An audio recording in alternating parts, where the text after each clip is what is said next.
কৃত্রিম বুদ্ধিমত্তা প্রযুক্তিকে নিজস্ব হার্ডওয়্যারে সমন্বিত করে বাজারে নতুন মডেলের পিক্সেল স্মার্টফোন এনেছে গুগল। মঙ্গলবার উন্মোচিত নতুন স্মার্টফোনগুলোতে রয়েছে এআই ভিত্তিক আকর্ষণীয় একাধিক ফিচার। ফোনের বিভিন্ন আপগ্রেডের মধ্যে রয়েছে এমন একটি ফিচার যা ব্যবহারকারীকে স্ক্রিনশটে থাকা বিভিন্ন তথ্য খোঁজার সুবিধা দেবে। আর অ্যান্ড্রয়েড ব্যবহারকারীরা বিভিন্ন অ্যাপে গুগলের চ্যাটবট জিমিনি সমন্বিত করে বিভিন্ন প্রশ্নের জবাব পাওয়ার বা কন্টেন্ট বানানোর সুযোগ পাবেন বলে জানিয়েছে বার্তা সংস্থা রয়টার্স।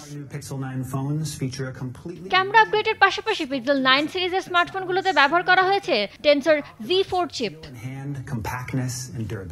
নতুন সিরিজের পিক্সেল 9 এর ডিসপ্লে 6.3 ইঞ্চ। মডেলটির খুচরা দাম পড়বে সর্বনিম্ন $799, যা আগের মডেলের তুলনায় $100 বেশি।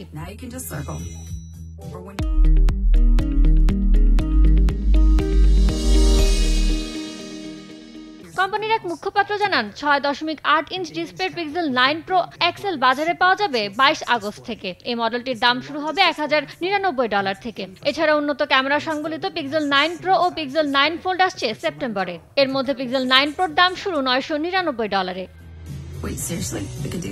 স্মার্টফোন ছাড়াও স্মার্ট ওয়াচ, পিক্সেল ওয়াচ 3 আর পিক্সেল বাডস প্রো 2 ওয়্যারলেস ইয়ারবাডেরও নতুন মডেল বাজারে আনার ঘোষণা দেয় গুগল। ইয়ানুর শিফাত, সময় সংবাদ।